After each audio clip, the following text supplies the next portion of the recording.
Rotator cuff tier आपके MRI में लिखा हुआ है। आप जब डॉक्टर के पास जाते हैं या फिर आपके कंधे में झटके लगने के कारण कंधा उठ नहीं रहा है और आप डॉक्टर के पास जाते हैं, तो आखिर आप सर्जन से क्या एक्सपेक्ट करते हैं?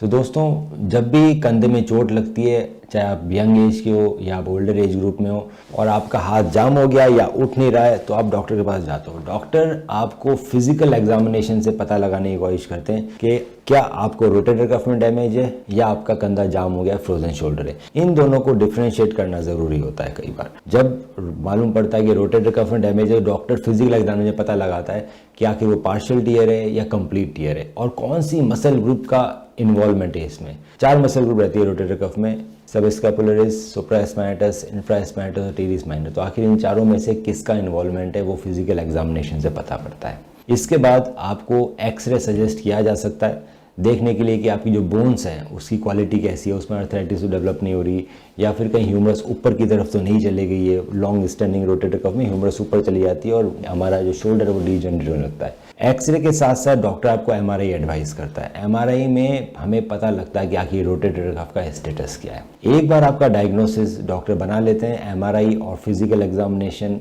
की मदद से, उसके बाद आता है ट्रीटमेंट ऑप्शन। अगर आपको फ्रोजन शोल्डर भी है रोटेटर कफ के साथ, तो फ्रोजन शोल्डर का इनिशियल ट्रीटमेंट रहता है दोस्तों एक्सरसाइजेज। रेगुलर एक्सरसाइजेज आप फिजियोथेरेपिस्ट करवाते हैं जिससे धीरे धीरे फ्रोजन शोल्डर खुलता है। बहुत बार एक्सरसाइजेस करने के बाद भी आपका कंधा खुल नहीं पा रहा है, तो उसमें छोटा सा दूरबीन का ऑपरेशन होता है। कोई चीरा नहीं लगता, दूरबीन से आप शोल्डर जॉइंट के अंदर जाता है सर्जन और वो कैप्सूल को कैप्सुलोटॉमी करता है, जिससे अगले दिन से आपका हाथ उठने लग जाता है। रोटेटर कफ में अगर पार्शियल टियर है या टेंडिनाइटिस है तो पीआरपी प्लेटलेट रिच प्लाज्मा की वजह से बिल्कुल ठीक हो सकता है। अगर उसमें कंप्लीट टियर है तो डबल रो रिपेयर बेटर रहता है सिंगल रो रिपेयर से। Double row repair with tape with knotless technique, बिना गांठ मारे, बिना नॉट लगाए, ये सबसे एडवांस टेक्निक है रोटेटर कफ की रिपेयर की, जिसमें रिहेबिलिटेशन बहुत फास्ट है और अब बहुत जल्दी ठीक हो जाता है। हम रखें आपका ख्याल। ऑर्थो स्पोर्ट्स, इंजरी के साथ भी, इंजरी के बाद भी।